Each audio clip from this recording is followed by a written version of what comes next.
We are gathering more than 1,400 global CEOs, more than 300 ministers and head of states and government in Davos, and also with civil society. And of course, the war in Ukraine, the global economic outlook that is more challenging.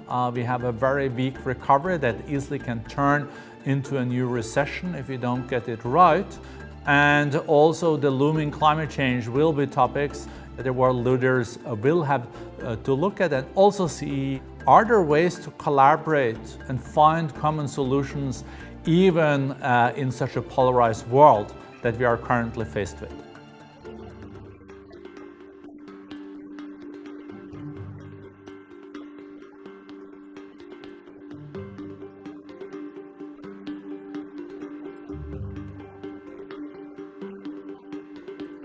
It is true, and what we thought earlier in the spring before the Ukraine war was that we were getting out of the woods when it came to the economic impact of COVID-19. And with the strong stimulus that is out there, $14 trillion, we've not stimulated the global economy like this since in the aftermath of the Second World War. We thought that the global economy was again really growing. But the war in Ukraine has now made it much more difficult in Europe. We're seeing European economies slowing, and it is the largest market in the world, combined with the second largest economy in the world, China now being faced with lockdowns, and that will create not only supply chain challenges, but the Chinese economy has also been a driver of global growth.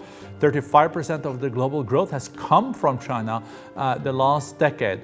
So there are worrying signals, and we really have to get the policy mechanisms and tools right. Of course, we have to address growing inflation. We have to use the monetary tools that are there through interest rate, but we have also to make sure that that doesn't kill growth, and we have to have a special focus on developing and emerging economies because they are very, very vulnerable in this situation. And for the first time, unfortunately, in 20 years, we will see that there will be more people living in extreme poverty this year than the year before. And on top of it, we also see that the planet is on fire. The heat waves that we have seen in the last month in India is unparalleled. Just imagine that in springtime India, we see temperatures close to 50 degrees Celsius. It will have impact on agriculture production, and of course, it also has huge impact on the human beings. I think the jury is still out. If we get COVID right, COVID anywhere is COVID everywhere. We have to continue vaccination. We have to continue to make sure that we can put this pandemic behind us. If we are also able to keep the growth and balancing then inflation and the stimulus that is still needed in pockets of our economy, I think we can get out of this year with more than 3% global growth.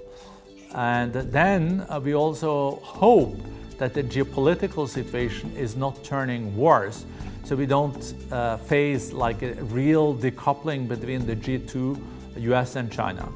The US-China relationship is incredibly important. We know that they do disagree on a lot of topics, but the economies are so integrated with each other.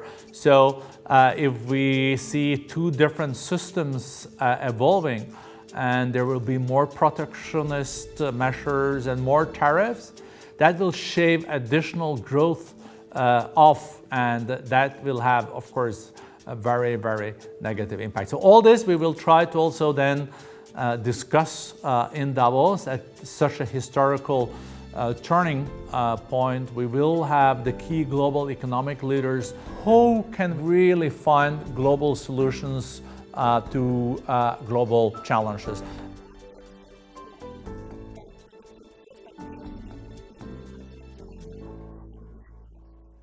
I do hope that after the Party Congress in the fall in China and after the midterm elections, there will be a meeting between President Xi Jinping and President Biden, and they eye to eye can discuss the challenges ahead. They will be incredibly important to continue the climate agreement that they found in Glasgow in the discussions between Secretary Kerry, the climate envoy of the US, and the Chinese climate envoy, Mr. Che. I also hope that they can agree that they will start to look at the tariffs that were introduced and how China and the US, they're two largest economies in the world, almost 50% of the global GDP. They just need to continue to trade. Maybe they will have to find some new mechanisms. Maybe they have to adjust some of it. That's fine, but there has to be a will to continue something that is win-win. It is in the interest both of China and the US and of the world that these two nations also do collaborate. And then I would say it's also important that China and the US also do have a way of dealing with global, regional, and local crises around the world, and based on the UN Charter. And we all agree on the UN Charter and the principles there. And we should also, again, have the UN Security Council, where both the US and China are permanent members, start to see eye to eye and try to solve things together and not have a confrontational style.